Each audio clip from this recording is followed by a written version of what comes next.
Hello, welcome to Storm Chaser, a life story of an unusual man. This is episode 34, Sons and I, part 3. My name is John, and I'm from Anaheim, California. In my last episode, I have shared with you the life of my sons and I between their ages of 4 through 11. In order for me to be with them physically, I was heavily involved with the academic as well as music educations. I even went as far as becoming a children's choir director at the church I was attending. Life was full of excitement at that time. A couple of years into serving as a children's choir director, our church decided to form a Boy Scout and a Cub Scout troops. Again, as involved with my sons as I was, I wouldn't pass up this opportunity, would I? So I started to attend some of these Scout leaders training. Within about 6 months or so, I was qualified and became one of the Boy Scout leaders. Obviously, my son signed up to be a part of the Scout program. My youngest son started out as a Cub Scout, and my oldest son started out as a Boy Scout. Soon after the Boy Scout program had started in our church, I found myself stretching really thin in time and energy in holding both a Boy Scout leader and a children's choir director position at the same time. After much prayer and consideration, I decided to resign from the children's choir director post after 3 to 4 years serving in it.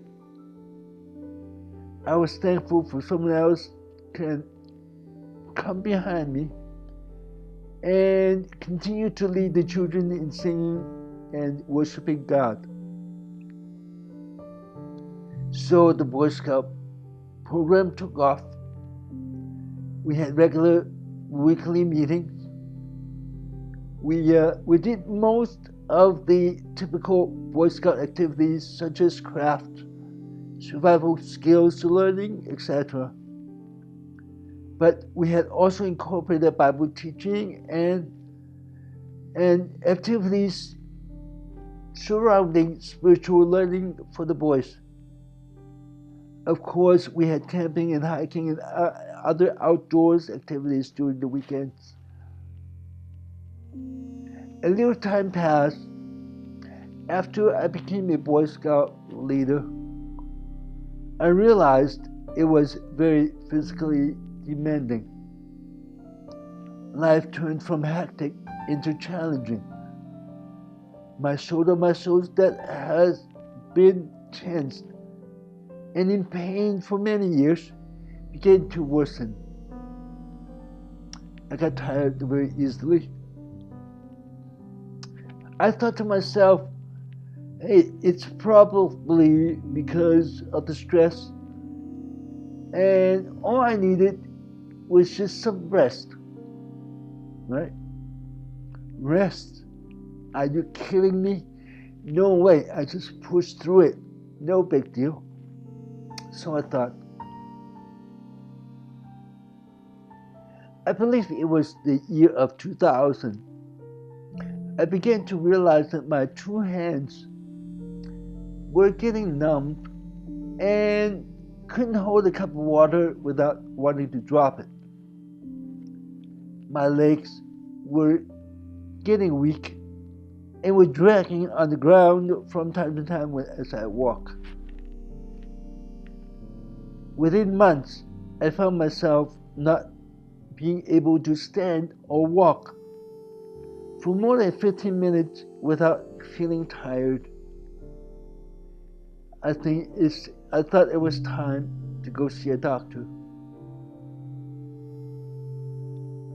The first orthopedic surgeon examined me and immediately ordered an MRI on my cervical spine. Through the films, the doctor was showing me there was multiple joints having spinal stenosis condition. Spinal stenosis is an abnormal narrowing of the spinal canal that results in pressure on the spinal cord.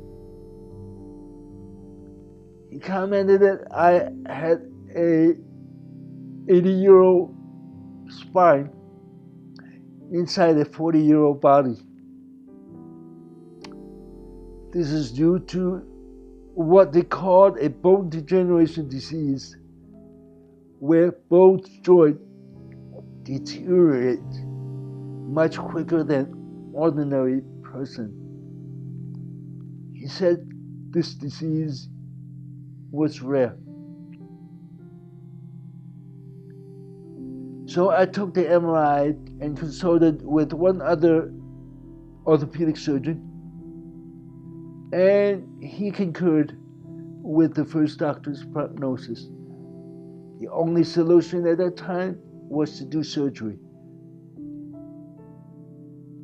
So I went back to the first or the original orthopedic surgeon. He said it is too risky to do surgery on multiple joints at one time.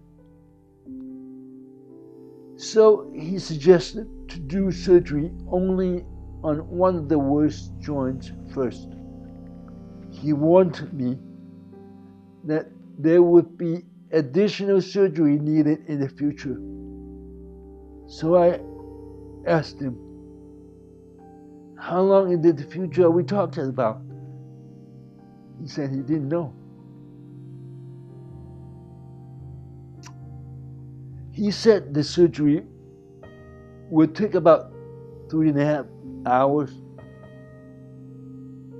He assured me that I would be able to regain the strength immediately after the surgery.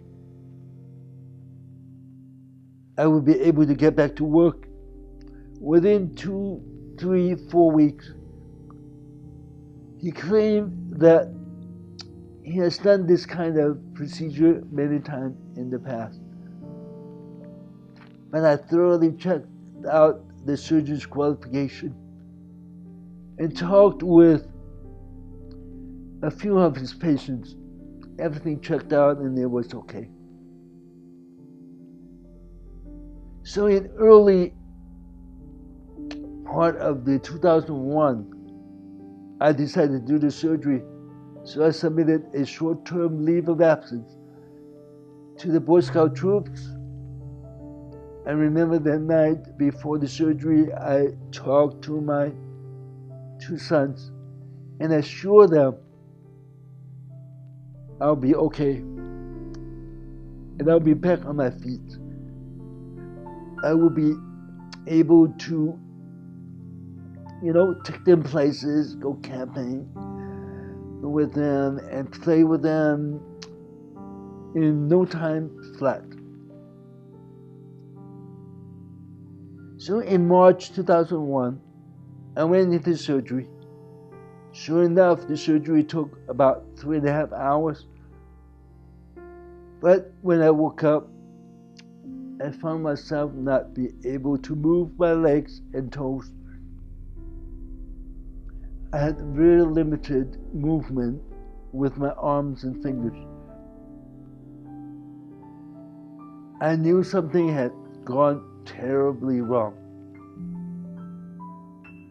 I demand for the surgery, for the surgeon, I should say.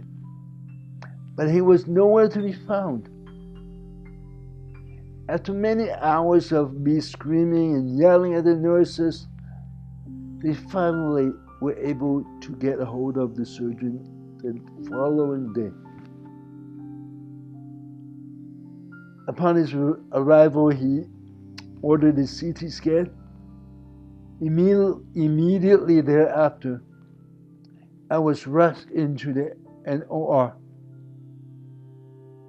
and I was under the scalpel again. After I woke up the second time around, the surgeon was there by my bedside this time. He went on and explained to me that through the CT scan, they were able to discover a blood clot in my spinal cord due to an improper cleanup procedure performed by the rest of the medical team. They had to open me up and clean it all out. Unfortunately, it was too late. Damage has already been done due to the extended period of time the blood clot pressed onto my spinal cord. There was no telling when and if I will get better.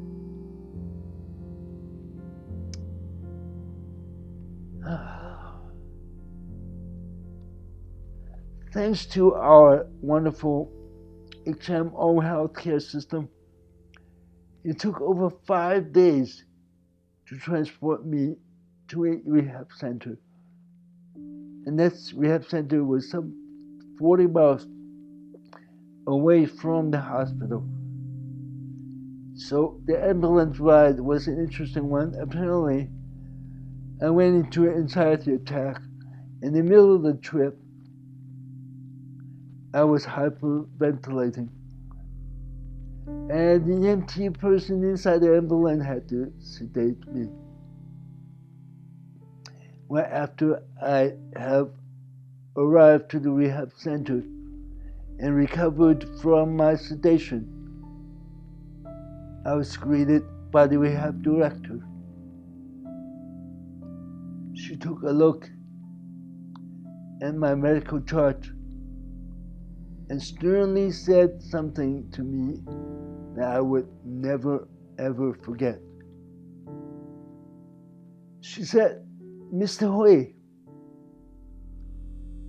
with my prognosis of your condition right now, we don't know how long it will take for you to get better, if at all. It may take 6 months, a year, 5 years, or perhaps never. So, if I were you, I wouldn't think about walking again. We'd just take it one step at a time."